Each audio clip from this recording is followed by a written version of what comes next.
But yeah, I wanted to start by asking you about sharing the autism diagnosis. It's a very personal decision and a Hmm. very intentional decision. And I wonder if you can talk about that.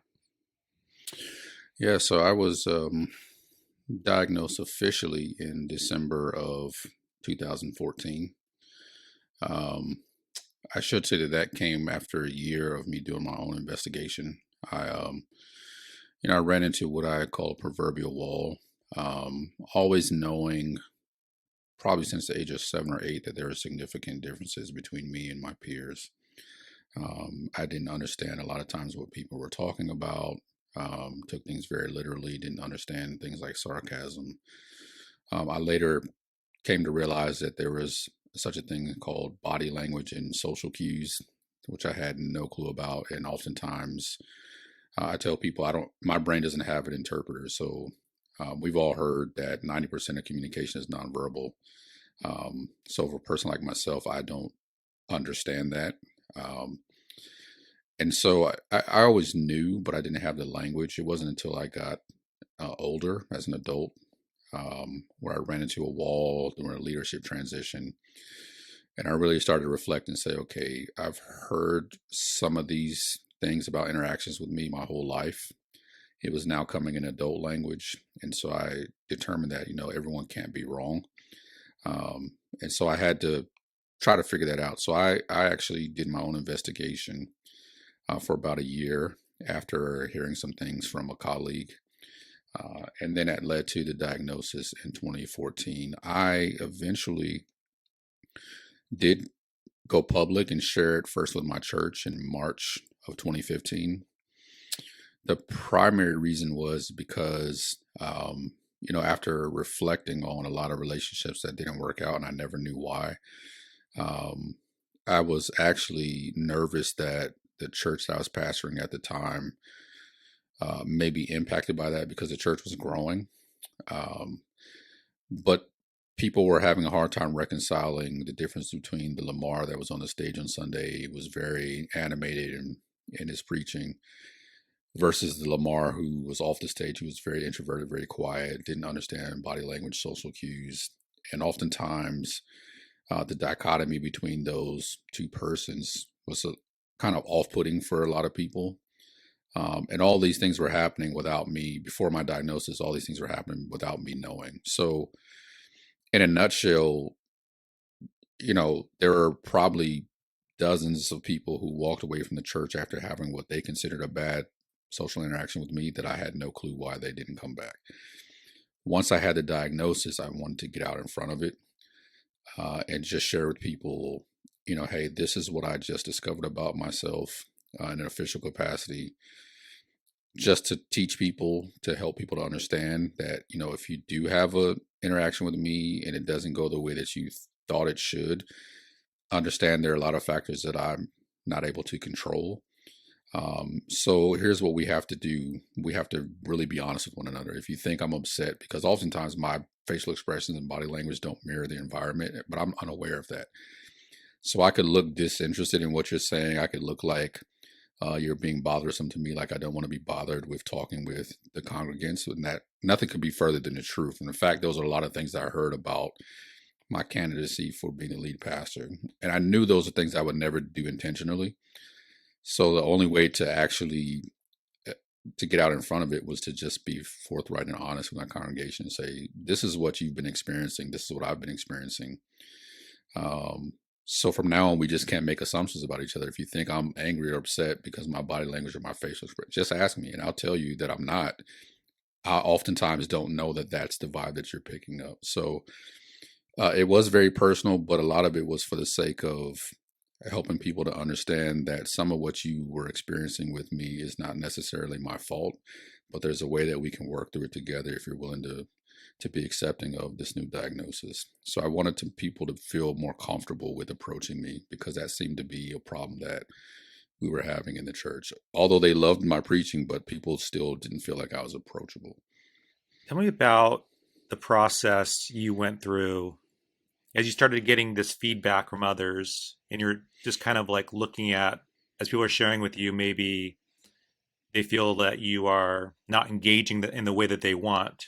And so Hmm. you're like kind of just mentally taking notes, and you're totally self-aware of all this feedback coming back to you, which then leads you on this journey to begin this investigation that you talk about. Hmm. What was that journey like as you began to explore the autism spectrum and reading about it? How did that feel to you? And at what point did you feel like I should probably get tested? Yeah. So again, I always knew, like, the best description that I can give, and I often say this to people, is that around the age of 7 or 8, it started to feel like the world was in on an inside joke that I didn't get. And so I just really, by the time I hit middle school, I just faked a lot of things. I pretended to understand things I didn't understand. Um, in the autism community, it's called masking, where you mimic behaviors of those around you just so that you don't stand out. So a lot of who I was in my early teen to early young adult years was a version of a compilation of a lot of different people who I noticed those people seem to be popular. They seem to get along with people. I'm just going to do what they do. So there wasn't really an authentic Lamar. It was a bunch of different people who I noticed who were very successful in relating to people. But I still didn't understand the reasons why. I don't understand why people seem to like this person or why they didn't seem to like me. So when I finally got to the stage where I was ready to investigate, um, I was 35, 36 at the time, um, working as a youth and young adult pastor at a church that I later became the lead pastor. One of the most significant factors is while I was doing my doctorate, we were asked to take a class in the psychology department in which we had to do somewhere between 12 and 15 personality assessments. One of those was we had to ask 7 people who were close to us or work with us to give an assessment of us. And there's an older gentleman that I worked with who was the executive pastor. He had been a past seminary president. He's, like a father figure in a lot of ways. So I really respected his opinion. He wrote an assessment of me, and I quote his assessment read: Lamar has a hard time picking up on social cues. Lamar gets laser focused on one task at a time, so on and so forth. And it literally read like diagnostic criteria for being on the autism spectrum. That was the first time I ever heard the term social cue. So, like most people, when you don't know what something means, you Google it. So I Googled it, and I ended up then understanding that there's this whole world that I knew nothing about. And it started to give me the language to understand this is what people have been saying about me my whole life, but now I have a term for it. So that assessment was sort of like the last point of contact for me to understand, okay, there is something here. This gentleman is obviously observing it. I trust him because before that, and I had learned how to defend, deny, deflect because I grew up being bullied. So even some of the things I was hearing from the adults, I just had spent, 20 plus years learning how to deny everything. But because I really respected him and he gave an objective observation, that's when I realized, okay, everyone can't be wrong. I've been hearing this my whole life. Um, so that's when I started to do the research, and it took me down the trail of here's what this is, and here's what this is called, and here's the reasons why you struggle. I went on to do some online assessments for autism, Asperger's. I probably took 10 different online assessments, which, are not necessarily diagnostic tools, but they're very helpful. All of them continue to point to the fact that, there's a 98% chance you're on the autism spectrum. I took facial recognition assessments where you could go in and try to recognize different facial expressions. I had no clue, Mike, how many different facial expressions there really were. For me, it was smiling, which I only really was able to recognize when it's attached to laughter. Um, so all the different facial expressions, I think there were maybe 30 something questions. I think I got 3 of them right. So I realized that there's a lot of things that I had been uh, not aware of that even existed in the world that I lived in, and so that jumped off that whole year long journey of investigating. And so probably at the end of that year, somewhere around the end of the year, I finally got the courage to approach my wife and say, I think I know what's going on with me. I think I know what some of our communication challenges have been over the years. And so she ended up helping me find someone to diagnosed me as an adult, which is extremely hard to do, even though it's more common now. 7 years ago, it wasn't very common to find someone who was willing to do that. And that ended up resulting in weeks of assessments. My wife had to take assessments on her observation of me, doing some history, talking to my mother, my older sister. But in that process, because I had already done a little of my homework, I was 99% sure that it was going to turn out what I thought it was. So at least from that aspect, it didn't catch me off guard. I was actually looking for the diagnosis because I had longed for years for a way to describe how I observed the world and how I interacted with the world. I just didn't have the language. So for me, it was a welcoming process. Although on the back end, there were still some challenges because although it was something I sought out, after I got the official diagnosis, there was a whole process similar to the grief process because I tell people it was like meeting myself for the first time. So I actually stayed with that therapist, my wife and I, for 2 years to help me sort of unravel the complicated past because the person who I thought I was not who everybody was experiencing. So I had to really work through that and realize that a lot of the guilt that I carried from relationships that ended that I had no reason, no understanding why, I had to work through the process of holding myself responsible for things that I didn't know and didn't know how to fix. So it was a welcoming process. It was a lot of work. So I don't want people to get the impression I just got a diagnosis and everything was fine. No, it took me 2 years to work through understanding what that meant for my past and for my future. Mm. Can you dig into that grief process? Because not only are you grieving and, like you said, kind of rediscovering who you are in light of this diagnosis, but also you have loved ones, you have your wife, and you have others who care for you who Mm-hmm. might also be grieving about missed opportunities from the past. And I think about also for parents listening in, and they might realize that maybe they have a child who might have autism and might be also going through a grieving time as well. Mm-hmm. Yeah, I think what people have to understand is natural. And sometimes when I say this, it's not necessarily popular because I think people would really rather me say that everything was all good. Um, but it can be very traumatic because you play a lot of tapes in your head about things that have happened over the years. Um, so so acknowledging that and having a therapist to help me walk through that was extremely helpful because I wasn't left alone. And then there's a reality that um, there's different types of loss. Um, one of which, and I studied this years ago, one of which is called intrapsychic loss. It's the loss of the feeling of the dreams and hopes that you had, or even the impression of who you are and your space in the world. And all of that changed. And so for parents, just understand that that's it's a natural part of the process, although it doesn't mean that there's not a great and highest potential for your child to be able to reach. And so, I think it's first dealing with what is so that you can shift and dream about what can be. Um, and so, just walking through that process and having somebody to walk with me through it was extremely helpful because I don't imagine I would be able to reach any level of success that I've been able to reach without having to unravel all of that.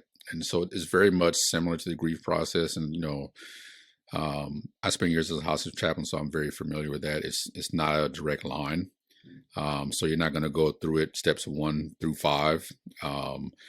And sometimes those things will circle back around too, especially as you get to milestones like prom and the first dates and driving and those types of things. If that becomes challenges for your child, so you're going to have to walk through that process. But I invite people to engage in it. Don't run from it. Because on the other side of that is where you can really, really dream about what's possible for your child and then reaching their highest potential. But first, understanding that it may not be what you thought it would be, just like I was not the person that I thought I was. Um, but I am so much better because of that process. So I encourage parents and family members to lean in and don't take it as a quote unquote death sentence. There's so much life on the other side of that that is possible. Mhm. What were some things that really helped you as you had people like your wife and others who loved you come alongside to walk with you? What were some things that you found was super helpful? And also, I'm curious about maybe things that were said to you that maybe were well intended but was Hmm. actually hurtful. Yeah, the things that were really helpful, especially from the closest people to me, like my wife, um, and others, and I would add coworkers. And at the time, I had a staff that worked for me. The things that were really helpful was just the opportunities to reorient people to how my neurology works, because a lot of the struggles and the miscommunication were just based on being on the autism spectrum. Your brain just works a certain way, and it's not in the majority. So I tell people often that I live in a world that my brain is not built for. Um, but what was helpful is to have people who were supportive of taking the time to listen, me to describe my experiences with them, because I think oftentimes what happens when we're dealing with persons with any type of disability, whether it's intellectual, developmental, or physical, we spend a majority of the time trying to make them better for the world, and we spend far less time on trying to make the world better for them. And so it was encouraging that I had people around me who were from my wife to family members to staff, who were interested in how to help make the world better for me. And that meant sitting and listening to what my experiences with them are, because what led to the diagnosis is me understanding their experiences with me. What helped us to become more comfortable is for me to have the opportunity to expand on my experiences with them, why I thought the way I thought, how my brain works, how I understand communication. So even just simply things that as I don't get innuendo, I don't get, if your facial expression looks a certain way and you're expecting me to know that I'm upset with you, I totally don't get that. So if you have expectations that I'm just going to understand something, I would tell people, if you don't say it, it doesn't exist in my world.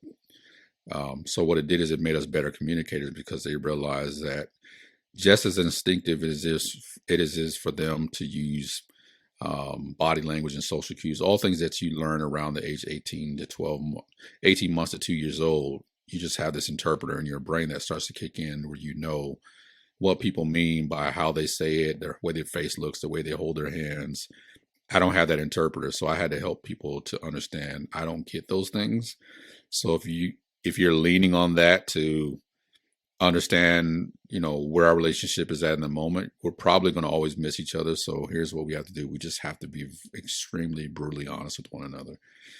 So, but people hearing that from me helped them to understand that, I can't depend on nonverbal cues. And this is the world that he lives in. And so we meet halfway, and then also giving each other grace. I understand that the way that my brain works is instinctive to me.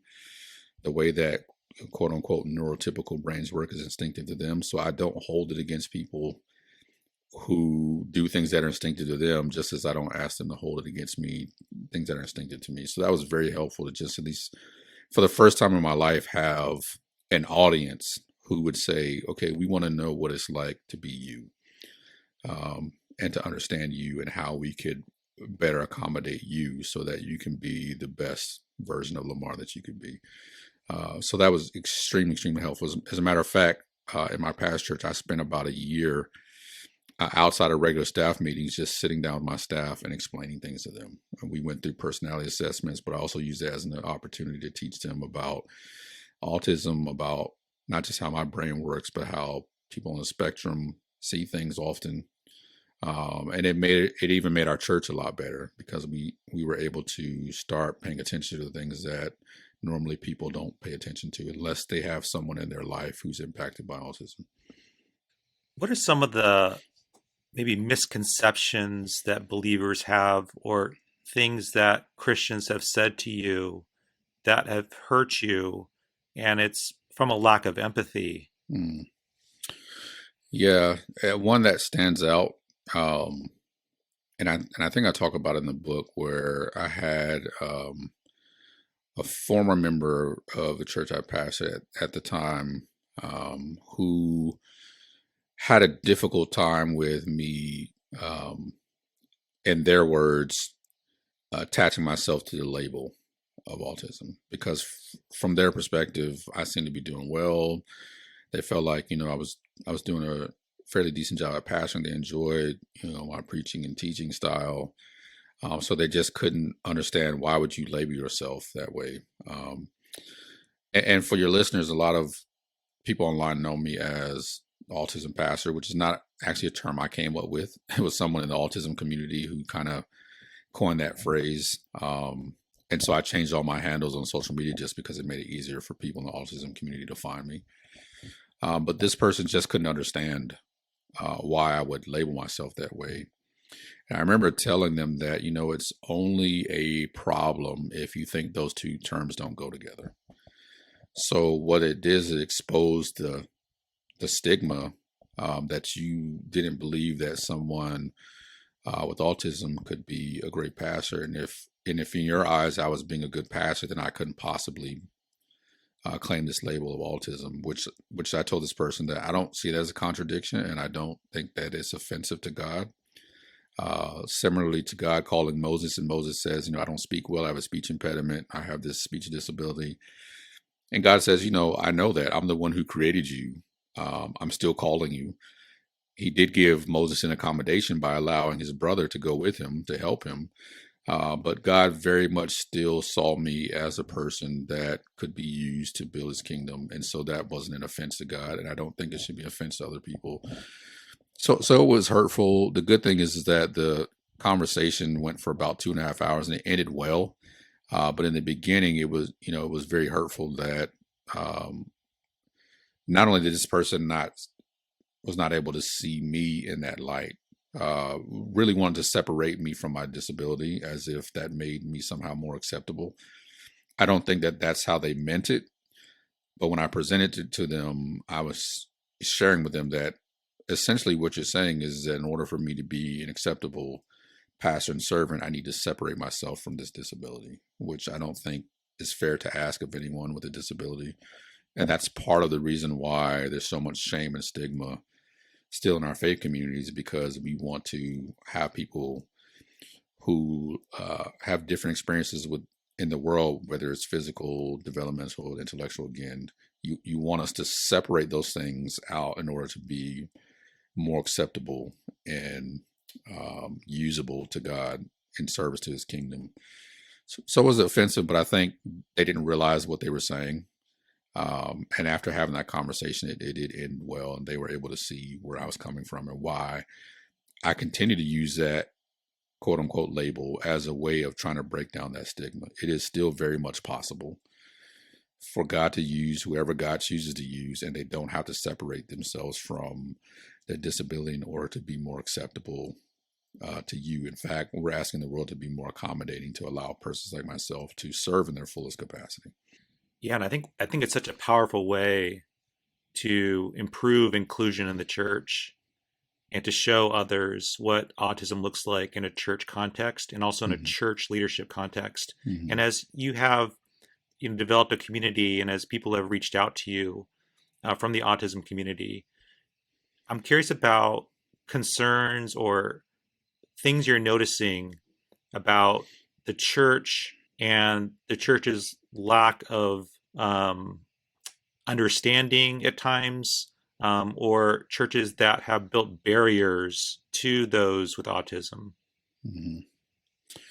Yeah, I should say that most of what I see, and this is not always the case, most of what I see is unintentional barriers that sort of are rooted in just ignorance. And I don't use ignorance in a negative way. I use it in a way of just not knowing. So most of what I've encountered is churches not understanding some of the unintentional barriers that they put up. A large part of that is, and you talked about leadership, a large part of that is, I think that a lot of churches, particularly in the West, because that's what I've studied, A large section of churches in the West have followed the patterns of what it means to do church, but that sort of standard was set by a group of people who all share the same neurology. And so when you look at the standard practices in most churches in the West, you'll find that there were probably no persons like myself who sat at the table and helped to decide how we shape our worship services, our small groups, Sunday school, if that's what your church does, our mission, vision, and values. There were not a lot of autistic people who were at the table who were saying, that's good, but for someone like myself, that could be a challenge. So whenever you have the same group, same types of minds creating anything, it's always going to include some unintentional barriers that are just due to ignorance, just not knowing. So a lot of what I've seen is just simply the way that we do church has never really included not just people with autism, but the voices of disabled people at the table to help shape what the church should look like. So naturally, you're going to have these obstacles and barriers, which is why you don't see a lot of people with autism or other disabilities in the church, because these barriers have been put up. So, just a great practical example of that. One of the things that I got rid of in my last church and even in my current church is most churches will have a section during the service where they encourage guests to greet one another and to, find someone new and shake their hands and hug, which is a very typical part of the Western church. And it's a very needed part for those who you want to create a high touch environment. Well, for persons like myself who have severe social anxiety, or even other persons who have anxiety disorders or OCD, people have sensory processing issues like myself who don't necessarily like to be touched unless they initiate it. Those are unintentional barriers. And so I kind of did a straw poll, not a scientific poll, in both of the churches that I've pastored over the last 11, 12 years. And a large percentage of the people who were coming late to church, missing the worship experience, were coming late to miss that part. They weren't coming late because they didn't like the music. They weren't coming late because they were just late people. They were coming late because somewhere in between the second and third song, there's this time where you are forcing people to interact. And for people with, again, OCD, social anxiety, sensory processing issues, even just extreme introverts, that was extremely uncomfortable time of the service, and they'd rather miss that. So they get there, they time it to get there at the time of the sermon. Now, these are the people that we complain about every week. Why is everybody coming late? We tried all these different tricks to get people to come early, give away prizes at the beginning, all kinds of things that churches do, not realizing that we put up an unintentional barrier for persons like myself.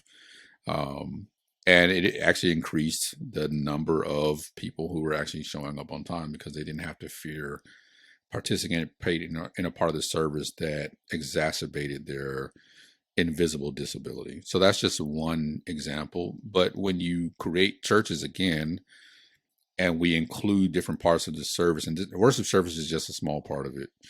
But when we create services and craft services, and we don't have persons at the table who can represent various disabilities, we always end up with those types of things happening. And then we wonder why there's a large segment of people who don't participate in those types of things that our church is offering.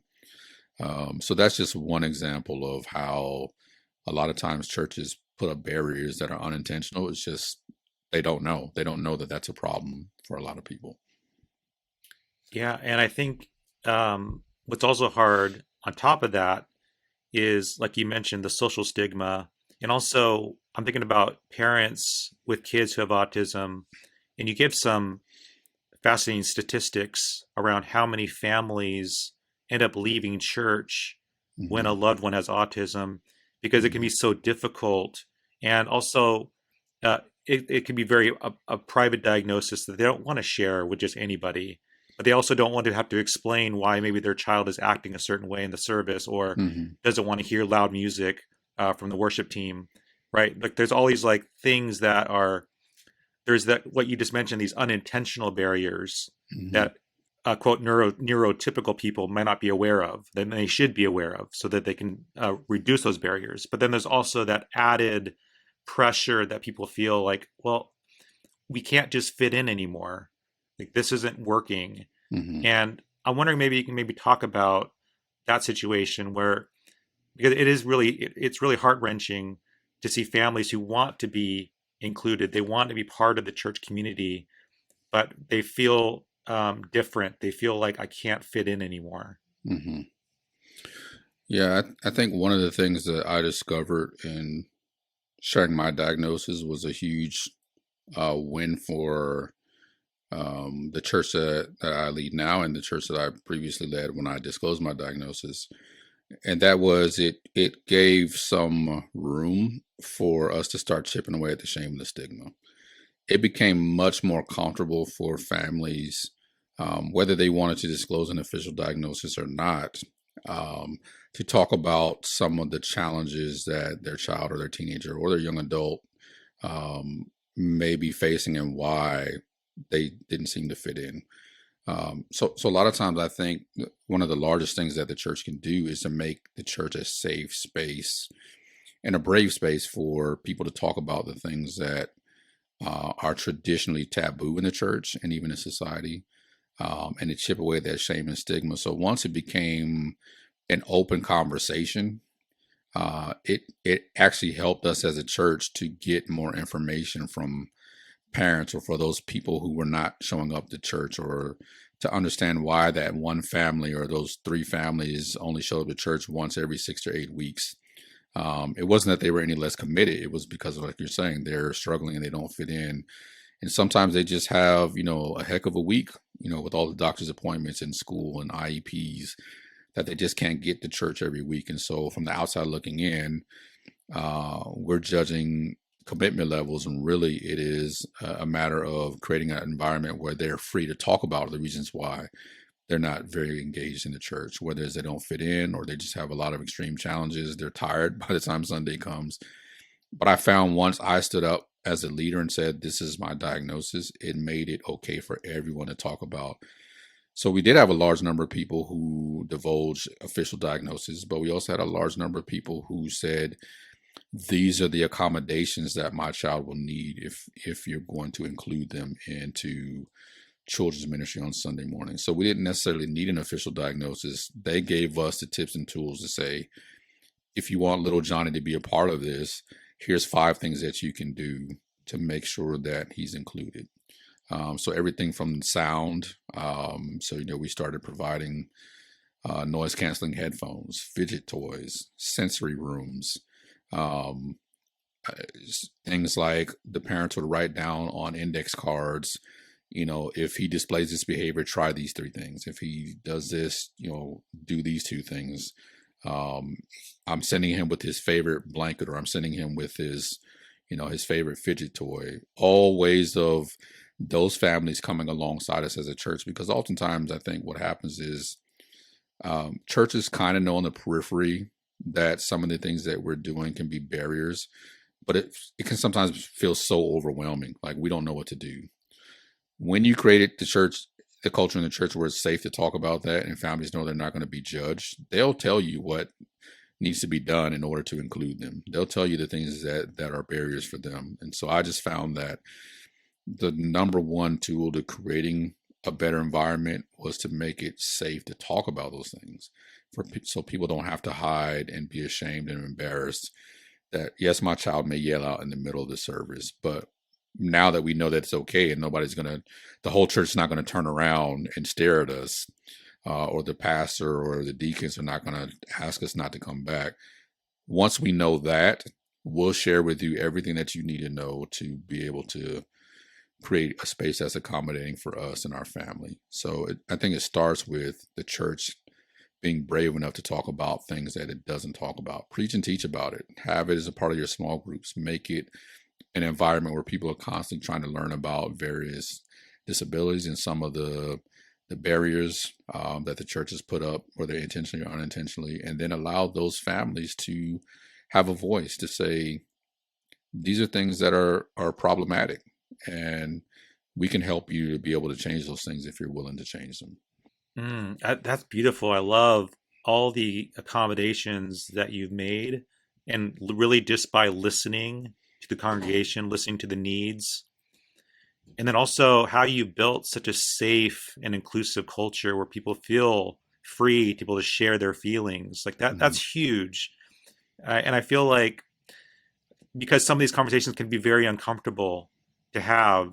Mm-hmm. Um, so I see reasons why many churches won't have them because it can be uncomfortable. And I'm wondering, do you have advice for those church leaders, ministry leaders who they're listening to you, they've read your book, Mm-hmm. and they're realizing the importance of creating these safe spaces, but they've never done it before, and they're just wondering, like, what's like a first step to begin that process? Yeah, so I would say start small. Um, it doesn't have to be something that's overwhelming. One of the things that I did in the past, and I know other churches have done this, we would try to find something that was already happening in the community or something that is sort of globally or nationally known and hitch our wagon to that. So, for example, Autism Awareness and Acceptance Month is April. That's a great time if your church has never dived into any of these topics. Just take that month and maybe have um, some information from a lot of great organizations that are doing this type of work. Provide that as a part of the church. Maybe share a video. Maybe have a family from your church to share, 2-3 minute video of what it's like. So there's lots of resources. I think pastors and leaders need to understand that you're not alone in this walk. So you don't have to be an expert. You can tap into a lot of resources that are out there that can help you to provide some resources to your church. So start small. And my past church, I haven't had a chance to do this in my current church because I've only been there 2 years, and COVID has taken away a lot of that. But in my previous church, we just started with an autism in April. We did a breakfast on a Saturday, and we just started there. Some of the local restaurants were kind enough to sponsor the breakfast. We asked for a $5 donation so that we could start building the pool of necessary funds to buy some of the equipment that we needed. And people are glad to donate to that once they knew what the cause was. And then I would just teach about autism for 20 minutes and then introduce people. Have people start, have a couple of professionals there from the community, therapists, those types of things who could also help answer questions. And then start connecting our church members with resources. And over the years, those grew to be very large events, but it also spawned into other things like lunch and learns. So maybe one day after church, if you have a fellowship hall or something like that, provide lunch and ask people who are interested in this type of ministry to hang around. So you don't necessarily need to bring it all the way to the largest gathering first. Start small, build supporters within the church, people who probably already have someone in their family who's impacted by autism or another disability, whether it's a grandparent, maybe they don't live with that family member, but they, their child or their grandchild is impacted by it. And you start to raise supporters. You raise supporters by inviting those family members who are directly impacted or individuals themselves who have a physical, developmental, or intellectual disability. And once you build a core team of supporters, then you have more than one person who's being a champion for this cause. Then you can start to bring it to the larger congregation by, maybe the next year in April, you preach a series on disability in the church or disability in Jesus. And then you slowly build from there to where it becomes a natural, organic part of your church. And the other thing I would say is, I often encourage pastors and leaders. I'm not necessarily asking you to do anything that your church doesn't already do.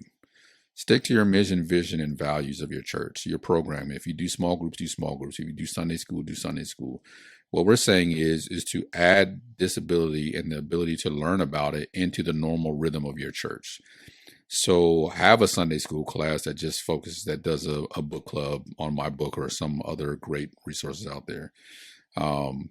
So that it becomes a natural part of how you do church. So you're not actually adding anything. You're just adding the curriculum, you're adding the conversation to what your church already does so that it becomes a natural part of your church. So start small, but then bring it to the larger congregation, build supporters for that ministry within your church, and then just take the conversation of disability and add it to all the elements of what you already do in your church. Yeah, that's fantastic. Those are great suggestions about just getting those conversations going into all the different ministries that are happening already, like the existing ministries at the church.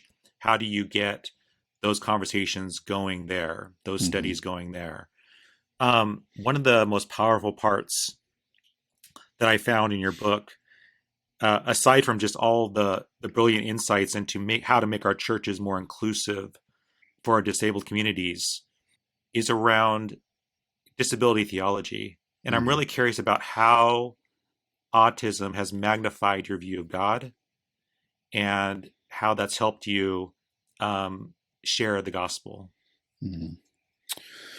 Yeah, I think one of the largest things is that as far as autism and like my views of God. So after I was officially diagnosed, I started to realize, because again, autism is unique in a lot of ways when we talk about it being a developmental disability, because it is neurology, right? It is literally how my brain is wired. And I don't want to say the consequences of that, but the result of that is probably a better way, is that because of the way my brain is wired, I tend to often see things much differently than most people. So I would tell people, the newest numbers are 1 in 54.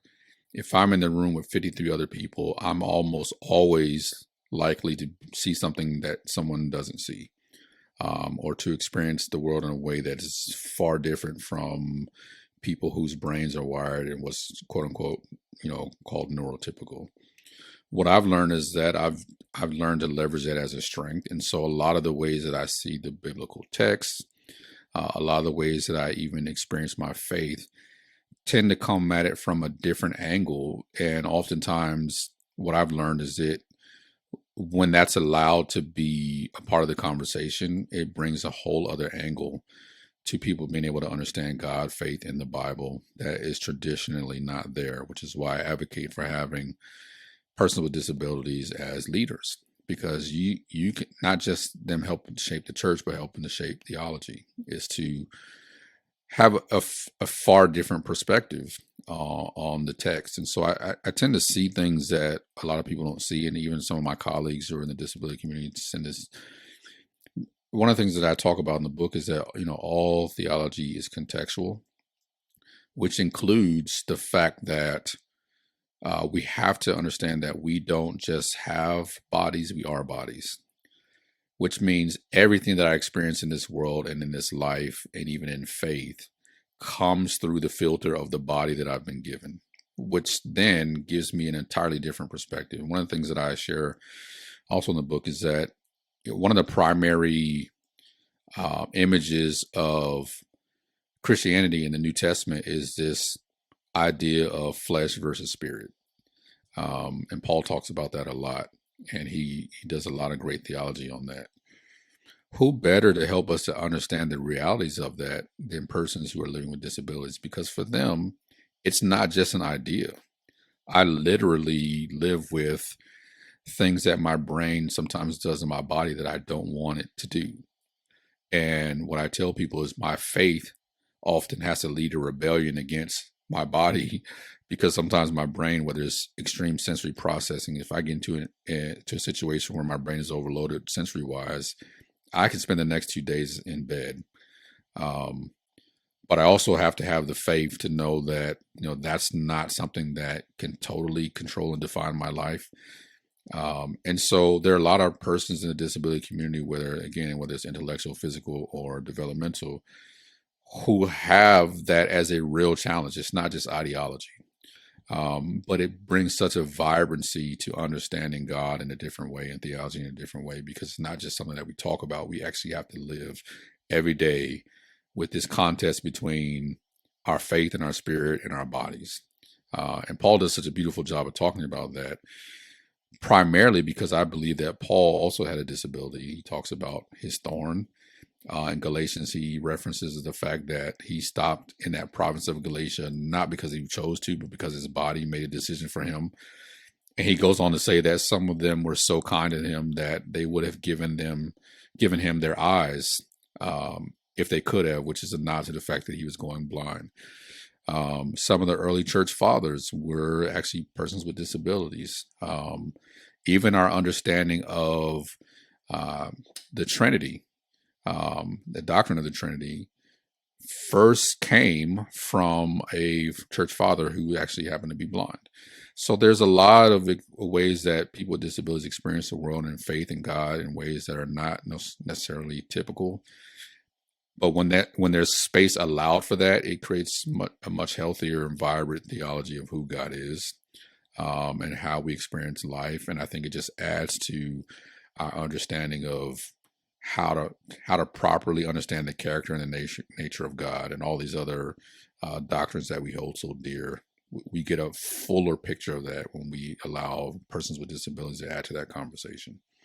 And I got to say, I stopped in my tracks when I was reading your book. When I came upon the section where you talk about a disabled God, and I'm wondering if you talk about that. That is such a powerful phrase. I had to stop right there and underline it. And I wonder if you can kind of unpack that. Yeah, so I was carrying on some of the great work for those who are not familiar with her, the late Nancy Eastland, who was a professor at Canada School of Theology at Emory University, where I got my Master of Divinity.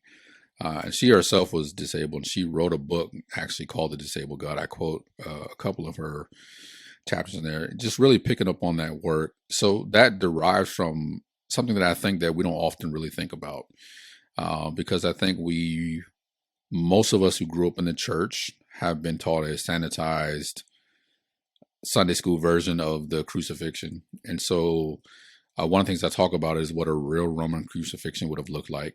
So we're starting with the premise that we believe as Christians that Jesus is God. If you look at what a real Roman crucifixion would have looked like, it would have been terribly, not just torturous, but disabling. The 9-inch spikes would have went through his wrists, which I talk about in the book, which would have torn somewhere between 7 and 8 tendons. In a real Roman crucifixion, the legs would have been turned sideways and a spike would have been driven somewhere around the Achilles tendon, which would have torn that. And I've torn my Achilles tendon. I talk about it in the book. That is not an easy injury to get over. So if Jesus does come back and his resurrected body still bears the marks of that torture, which meant they were not healed, we've got to wrestle with the fact, what does that mean for us understanding his relationship to disability? We also have to fast forward to the book of Revelation, where it talks about where John the Revelator says that he saw an image of the lamb/lion that was mortally wounded, yet standing in victory. I'm paraphrasing, which is a nod also to the fact that the way that Jesus returned, he returned with the body that was tortured and disabled without it having been healed, yet the pain and the suffering that's associated with it was no longer there. What does that say about the fact that he chose to identify himself, even to Thomas? He chose to identify himself by the disabling marks that he occurred as a result of him becoming one of us, becoming human. So a lot of Easton's work and my work says that, okay, if that's true, and we can read that in scripture, we have to wrestle with the fact that Jesus bore the marks of disability. And if he is God, then that's where the term the disabled God comes from. What I'm challenging people to think about theologically is that says a lot profoundly to God's relationship to ultimately identifying with a very marginalized group. And Jesus goes to the extreme to which he will identify with the human experience. So in that day, often it was women, orphans, the disabled, who are the most marginalized group. So between, that and anywhere in between, Jesus is able to identify, to the extent he goes all the way to the extreme, to be able to identify with a very marginalized group who had physical impairment. And so I think we really have to wrestle with those texts in scripture and to understand the lengths by which God allowed himself to be disabled to identify with the full breadth of the human experience. So much so that when Jesus returns back to life, he doesn't erase that. He uses that as the identifying marks to which he communicates his resurrection. So I just encourage people to really wrestle with that and to ask ourselves, what does that say about God? That is so powerful. And I feel like that disability lens just magnifies the love of God even more. Mm, And the stories you've told with in the very beginning with Moses and with Paul and now with Christ, you just see this like running theme of disability and how this lens shows us just like so much more empathy hmm in our Christ, in our God, and and certainly your book, as you have outlined ways that our churches, our ministry leaders can do a better job to build more safe, inclusive, empathic churches, is just you've done such a beautiful job with your book, providing really practical steps and also giving us a better perspective of what it's like to have autism and how we can better serve our autism communities. So I want to thank you so much for writing this. I found it mm. super helpful and it's super practical as well. So thank you so much. For those that want to follow you, want to read more of your work, what's the best way for them to do that? Yeah, so I have a website. It's autismpastor.com. Again, autismpastor.com.